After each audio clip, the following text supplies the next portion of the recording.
Assalamualaikum warahmatullahi wabarakatuh. Tahukah Anda tentang malaikat Jibril yang telah menjejali mulut Fir'aun dengan tanah? Kenapa sampai Jibril menjejali mulut Fir'aun dengan tanah? Mari kita simak bersama-sama. Tapi sebelum itu dukung terus channel kami. Alvin Nada Record.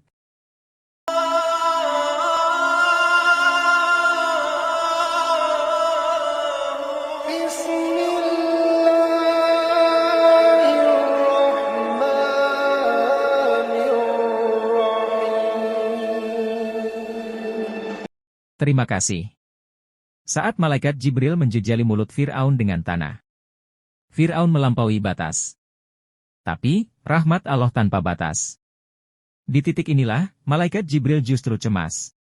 Panjang lebar Al-Quran mengisahkan sosok Fir'aun, sikap berlebihan, kekejaman, tirani, dan penentangannya terhadap kebenaran. Al-Quran juga mengabarkan bagaimana Allah menurunkan azab pedih kepadanya dan bala tentaranya. Azab itu berupa penenggelaman dan pembinasaan. Saat Allah menurunkan azab itu, rupanya malaikat Jibril hadir menyaksikan. Karenanya, penghulu para malaikat itu mengisahkan kepada Nabi Shallallahu Alaihi Wasallam bahwa sewaktu Fir'aun ditenggelamkan dan mengucapkan, "Aku beriman bahwa tiada Tuhan selain yang diimani oleh kaum Bani Israel," dirinya langsung memasukkan tanah dari dasar lautan ke dalam mulut Fir'aun. Tujuannya agar raja kejam itu tidak mengucapkan kalimat tauhid, la ilaha illallah. Sebab, jika mengucapnya, Fir'aun takut diliputi rahmat Allah dan taubatnya diterima. Hal itu sebagaimana yang diriwayatkan oleh Al-Tirmidzi dari Ibnu Abbas. Dalam riwayat tersebut, Nabi Shallallahu Alaihi Wasallam menuturkan, sewaktu Allah menenggelamkan Fir'aun, ia mengucapkan, "Aku beriman bahwa tiada Tuhan kecuali yang diimani kaum Bani Israel." Qiyas Yunus 10-90, kemudian, malaikat Jibril berkata kepada Rasulullah Shallallahu Alaihi Wasallam, "Wahai Muhammad, seandainya engkau melihatku, kala itu aku mengambil tanah hitam dari dasar lautan. Lalu memasukkannya ke dalam mulut Fir'aun karena takut ia diliputi oleh rahmat." Dalam riwayat lain disebutkan, sesungguhnya malaikat Jibril memasukkan tanah ke dalam mulut Fir'aun karena takut Fir'aun mengucapkan la ilaha illallah, atau Jibril takut Allah merahmatinya. Berdasarkan riwayat tersebut, apa yang dilakukan malaikat Jibril sejatinya ekspresi kekesalannya terhadap sosok yang melampaui batas dalam berbuat kekufuran dan kerusakan, memerangi ajaran tauhid, dan memfitnah orang-orang beriman.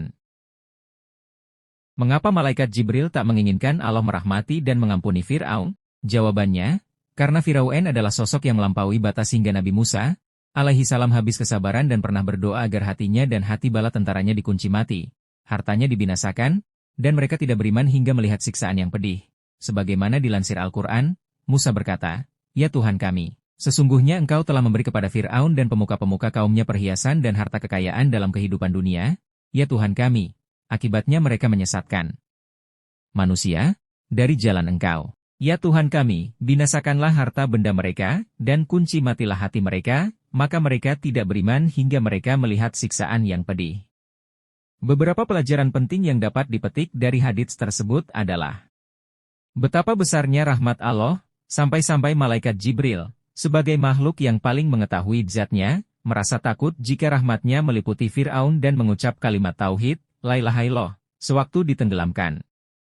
Betapa besarnya keutamaan kalimat tauhid, sehingga malaikat Jibril pun takut Allah merahmati Fir'aun yang kufur berkat kalimat tersebut. Bagaimana jika diucapkan oleh seorang hamba yang sehat imannya dan percaya kepada kalimat tersebut?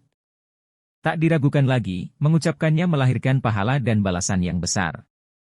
Betapa besarnya murka malaikat terhadap orang-orang yang kejam dan kufur. Tak heran jika malaikat Jibril sampai memasukkan tanah ke dalam mulut Fir'aun sewaktu azab penenggelaman diturunkan kepadanya. Kesabaran seorang hamba terbatas. Begitu pula kesabaran Nabi Musa alaihi salam. Ia sempat berdoa agar harta Fir'aun dan para pengikutnya dibinasakan dan hati mereka dikunci mati. Tanpa didasari keimanan, amanah kekuasaan dan kekayaan potensial melahirkan kesombongan, kesesatan, dan kebinasaan.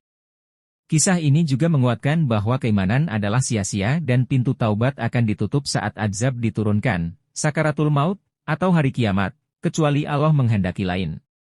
Wallahu alam. Saya akhiri, wassalamualaikum warahmatullahi wabarakatuh.